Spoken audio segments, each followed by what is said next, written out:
అందరికీ praise Lord. Bible reading in 6 months, day 122, May 2. మొదటి భాగంగా ఇర్మియా గ్రంథం 7వ అధ్యాయం నుండి చదువుకుందాం.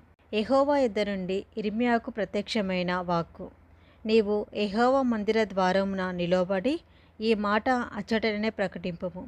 యెహోవాకు నమస్కారం చేయుటకే ఈ ద్వారములలో బడి ప్రవేశించు యూదావార్లారా, యెహోవా మాట వినుడి. సైన్యములకు అధిపతియు ఇశ్రాయేలు యొక్క దేవుడనగు యెహోవా ఇలాగు సెలవిచ్చుచున్నాడు. నేను ఈ స్థలమున మిమ్మును నివసింపచేయునట్లు మీ మార్గములను మీ క్రియలను దిద్దుకొనుడి. ఈ స్థలము యెహోవా ఆలయము, ఈ స్థలము యెహోవా ఆలయము, ఈ స్థలము యెహోవా ఆలయము అని మీరు చెప్పుకొనుచున్నారే. ఈ మోసకరమైన మాటలు ఆధారం చేసుకొనకుడి. అలాగనగా మీ మార్గములను మీ క్రియలను మీరు యథార్థంగా చక్కపరుచుకొని ప్రతివాడు తన పొరుగువాని ఎడల తప్పక న్యాయం జరిగించి పరదేశులను తనలేని వారికిని విధవరాండ్రకను బాధింపకయు ఈ చోట నిర్దోషి రక్తము చిందింపకయు మీకు కీడు కలుగచేయు అన్య దేవతలను అనుసరింపకై ఉండినెడల ఈ స్థలమున తమకు నిత్యముగా ఉండుటకై పూర్వకాలమున నేను మీ పితరులకిచ్చిన దేశమున మిమ్మును కాపురముంచుదును. ఇదిగో అబద్ధపు మాటలను మీరు నమ్ముకొనుచున్నారు, అవి మీకు నిష్ప్రయోజనములు. ఇదేమి, మీరు జారచోర క్రియలను నరహత్యను చేయుచు అబద్ధ సాక్ష్యము పలుకుచు బయలునకు ధూపము వేయుచు మీరెరుగని దేవతలను అనుసరించుచున్నారే. అయినను నా నామము పెట్టబడిన ఈ మందిరంలోనికి వచ్చి నా సన్నిధిని నిల్చుచు విడుదల నొంది ఉన్నామని మీరు చెప్పుదురు. ఈ హేయక్రియలన్నీ జరిగించుటకేనా మీరు విడుదల నొందితిరి? నాదని చాటబడిన ఈ మందిరము మీ దృష్టికి దొంగల గుహ అయినదా? ఆలోచించుడి. నేనే ఈ సంగతి కనుగొనుచున్నాను. ఇదే యెహోవా వాక్కు. పూర్వమున నేను నా నామము నిలిపిన షీలోహునందున్న నా స్థలమునకు పోయి విచారణ చేయుడి. ఇశ్రాయేలైన నా జనుల దుష్టత్వమును బట్టి నేను దానికి చేసిన కార్యము చూడుడి. ఇదే యెహోవా వాక్కు. నేను మీతో మాట్లాడినను, పెందలకడ లేచి మీతో మాట్లాడినను మీరు వినకయు, మిమ్మును పిలిచినను మీరు ఉత్తరం ఈకయు నుండిన వారై ఈ క్రియలన్నిటినీ చేసితిరి కనుక నేను షీలోహునకు చేసినట్లు మీకు ఆశ్రయమై నా నామము పెట్టబడిన ఈ మందిరమునకును మీకును మీ తండ్రులకును నేనిచ్చిన స్థలమునకును నేను అలాగే చేయుదును. ఎఫ్రాయిము సంతానముకు మీ సహోదరులందరినీ నేను వెళ్ళగొట్టినట్లు మిమ్మును నా సన్నిధి నుండి వెళ్ళగొట్టుదును. కాబట్టి నీవు ఈ జనము కొరకు ప్రార్థన చేయకుము, వారి కొరకు మొర అయినను ప్రార్థన అయినను చేయకుము. నన్ను బతిమాలు కొనుకుము, నేను నీ మాట వినను. యూదా పట్టణంలోను యెరూషలేము వీధులలోను వారు చేయుచున్న క్రియలను నీవు చూచుచున్నావు కదా. నాకు కోపము పుట్టించినట్లు ఆకాశరాణి దేవతకు పిండి వంటలు చేయవలననియు అన్య దేవతలకు పానార్పణము పోయవలననియు పిల్లలు కట్టెలు ఏరుచున్నారు, తండ్రులు అగ్ని రాజబెట్టుచున్నారు, స్త్రీలు పిండి పిసుకుచున్నారు. నాకే కోపము పుట్టించినంతగా వారు దాన్ని చేయుచున్నారా? తమకే అవమానము కలుగునంతగా చేయుచున్నారు కదా. ఇదే యెహోవా వాక్కు. అందువలన ప్రభువగు యెహోవా ఇలాగు సెలవిచ్చుచున్నాడు. ఈ స్థలము మీదను నరుల మీదను జంతువుల మీదను పొలముల చెట్ల మీదను భూమి పంట మీదను నా కోపమును నా ఉగ్రతను కుమ్మరించెదను. ఆర్పశక్యము కాకుండా అది మండును. సైన్యములకు అధిపతియు ఇశ్రాయేలు దేవుడనగు యెహోవా ఇలాగు సెలవిచ్చుచున్నాడు. మీ దహన బలులను మీ బలులను కలిపి మాంసము భక్షించుడి. నేను ఐగుప్తు దేశంలో నుండి మీ పితరులను రప్పించిన దినమున దహన బలులను గూర్చి గాని బలులను గూర్చి గాని నేను వారితో చెప్పలేదు. అట్టి వాటిని గూర్చి నేను ఏ ఆజ్ఞయూ ఇయ్యలేదు. ఈ ఆజ్ఞను మాత్రమే నేను వానికిచ్చి తిని, ఏదనగా నా మాటలు మీరు అంగీకరించినడలా నేను మీకు దేవుడనై యుందును, మీరు నాకు జనులై యుందురు. మీకు క్షేమము కలిగినట్లు నేను మీకు ఆజ్ఞాపించుచున్న మార్గం అంతటి యందు మీరు నడుచుకొనుడి. అయితే వారు వినకపోయిరి, చెవి యొగ్గకుండిరి, ముందుకు సాగక వెనుక తీయుచు తమ ఆలోచనలను బట్టి తమ దుష్ట హృదయ కాఠిన్యం అనుసరించి నడుచుచూ వచ్చిరి. మీ పితరులు ఐగుప్తు దేశంలో నుండి బయలుదేరి వచ్చిన దినము మొదలుకొని నేటి వరకు మీరు వెనుక తీయుచూ వచ్చిన వారే. నేను అనుదినము పెందలకడ లేచి ప్రవక్తలైన నా సేవకులందరినీ మీ వద్దకు పంపుచూ వచ్చి తిని, వారు నా మాట వినక ఉన్నారు, చెవి ఎగ్గక ఉన్నారు, తమ మెడను వంచక మనసును కఠినపరుచుకొనుచున్నారు. వారు తమ పితరుల కంటే మరి దుష్టులైరి. నీవు ఈ మాటలన్నీ వారితో చెప్పినను వారు నీ మాటలు అంగీకరింపరు. నీవు వారిని పిలిచినను వారిని కుత్తరమియ్యరు. కనుక నీవు వారితో ఇలాగూ చెప్పుము, వీరు తమ దేవుడైన యెహోవా మాట విననివారు, శిక్షకు లోబడనొల్లనివారు. కాబట్టి నమ్మకము వారిలో నుండి తొలగిపోయి ఉన్నది, అది వారి నోట నుండకుండా కొట్టివేయబడి ఉన్నది. తనకు కోపము తెప్పించు తరము వారిని యెహోవా విసర్జించి వెళ్ళగొట్టుచున్నాడు. సియోను, నీ తల వెంట్రుకలను కత్తిరించుకొనుము, వాటిని పారవేయుము, చెట్లు లేని మెట్టల మీద ప్రలాప వాక్యమెత్తుము. యెహోవా ఇలాగు సెలవిచ్చుచున్నాడు, యూదావారు నా దృష్టికి చెడ్డ క్రియలు చేయుచున్నారు. నా నామం పెట్టబడిన మందిరము అపవిత్రపడినట్లు వారు దానిలో హేయ వస్తువులను ఉంచి ఉన్నారు. నేను ఆజ్ఞాపించని క్రియను, నాకు తోచని క్రియను వారు చేసి ఉన్నారు. అగ్నిలో తమ కుమారులను తమ కుమార్తెలను దహించుటకు బెన్హిన్నోము లోయలోనున్న తోఫేతు నందు బలిపీఠములను కట్టుకొని ఉన్నారు. కాలము సమీపించుచున్నది, అప్పుడు అది తోఫేతు అని అయినను బెన్హిన్నోము లోయ అని అయినను అనబడక వదలోయ అనబడును. పాతిపెట్టుటకు స్థలము లేకపోవు వరకు తోఫేతులో శవములు పాతిపెట్టబడును. ఇదే యెహోవా వాక్కు. ఈ జనుల శవములు ఆకాశ పక్షులకును భూజంతువులకును ఆహారమగును. వాటిని తోలివేయవాడు లేకపోవును.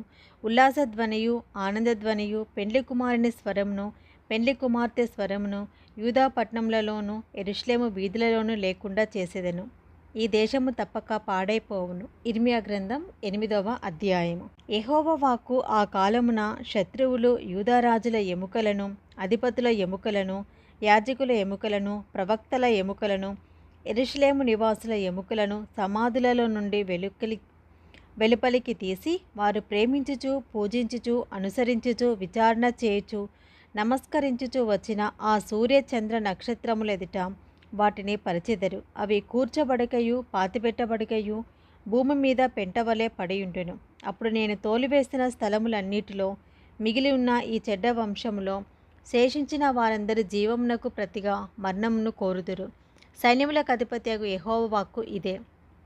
మరియు యెహోవా ఈలాగు సెలవిచ్చుచున్నాడని వారితో చెప్పుము, మనుషులు పడి తిరిగి లేవకుందురా? తొలగిపోయిన తర్వాత మనుషులు తిరిగిరారా? యెరూషలేము ప్రజలు ఏలా విశ్వాసఘాతకులై నిత్యము ద్రోహం చేయుచున్నారు. వారు మోసమును ఆశ్రయమును చేసుకొని తిరిగి రామని ఏలా చెప్పుచున్నారు. నేను చెవియొగ్గి వారి మాటలు విని ఉన్నాను. పనికిమాలిన మాటలు వారు ఆడుకొనుచున్నారు. నేనేమి చేసి తినని చెప్పి తన చెడుతనమును గూర్చి పశ్చాత్తాపపాడు ఒకడును లేకపోయెను. యుద్ధమునకు చొరబడు గుర్రము వలె ప్రతివాడును తనకిష్టమైన మార్గమునకు తిరుగుచున్నాడు. ఆకాశములకెగురు సంకుబుడి కొంగ అయినను తన కాలము నెరుగును. తెల్లగువ్వయు మంగళ కత్తిపిట్టయు ఓదె కొరుకును తాము రావలసిన కాలమును ఎరుగును. అయితే నా ప్రజలు యెహోవా న్యాయవిధిని ఎరుగరు. మేము జ్ఞానులమనియు యెహోవా ధర్మశాస్త్రము మా యుద్ధనున్నదనియు మీరేలా అందురు? నిజమే కాని శాస్త్రుల కళ్ళకలము అబద్ధముగా దానికి అపార్థము చేయుచున్నది.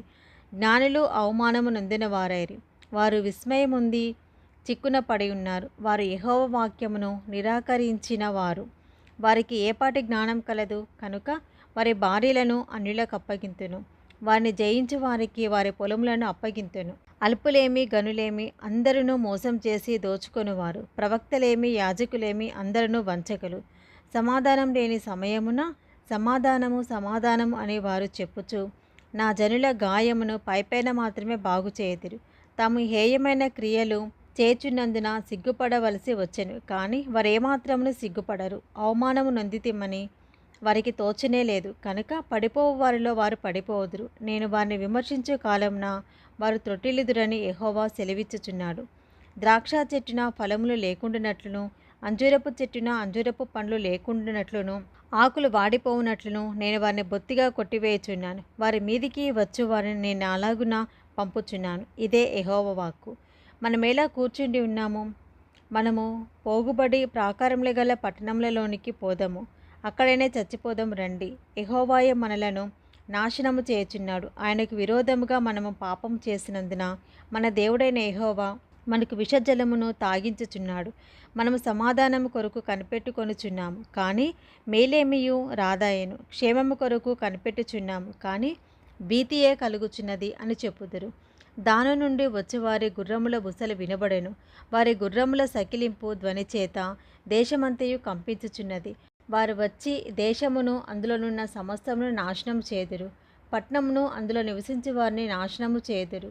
నేను మిడునాగులను మీలోనికి పంపుచున్నాను, అవి మిమ్మును కరచును, వాటికి మంత్రము లేదు. ఇదే యెహోవా వాక్కు. నా గుండె నా లోపల సొమ్మసిల్లుచున్నది. నేను దేనిచేత దుఃఖోపశాంతి నొందుదును?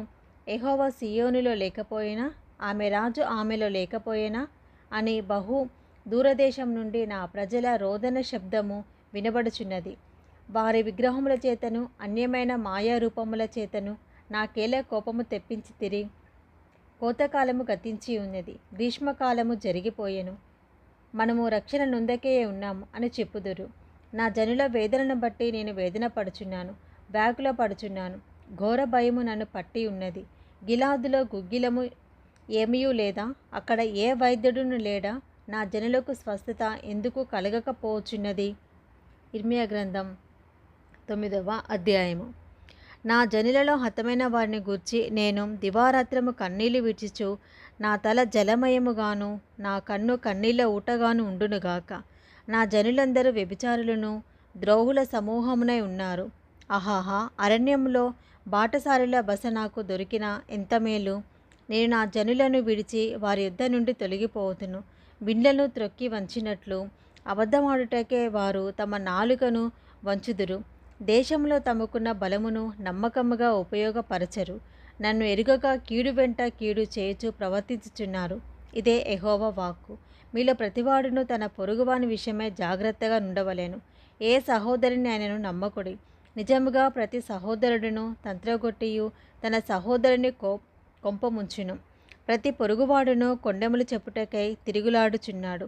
సత్యము పలుకక ప్రతివాడును తన పొరుగువానిని వంచించును.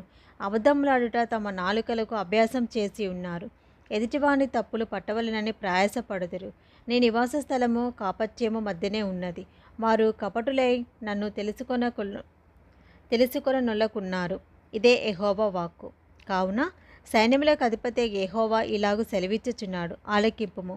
వారిని చొక్కము చేయునట్లుగా నేను వారిని కరిగించుచున్నాను. నా జనులను బట్టి నేను మరేమి చేయుదును? వారి నాలుక ఘాతుక బాణము, అది కాపట్యము పలుకుచున్నది. ఒకడు మనస్సులో వంచనాభిప్రాయం ఉంచుకొని నోట తన పొరుగువానితో సమాధానముగా మాటలాడును. నేను ఈ సంగతులను తెలుసుకొని వారిని శిక్షింపకపోదునా?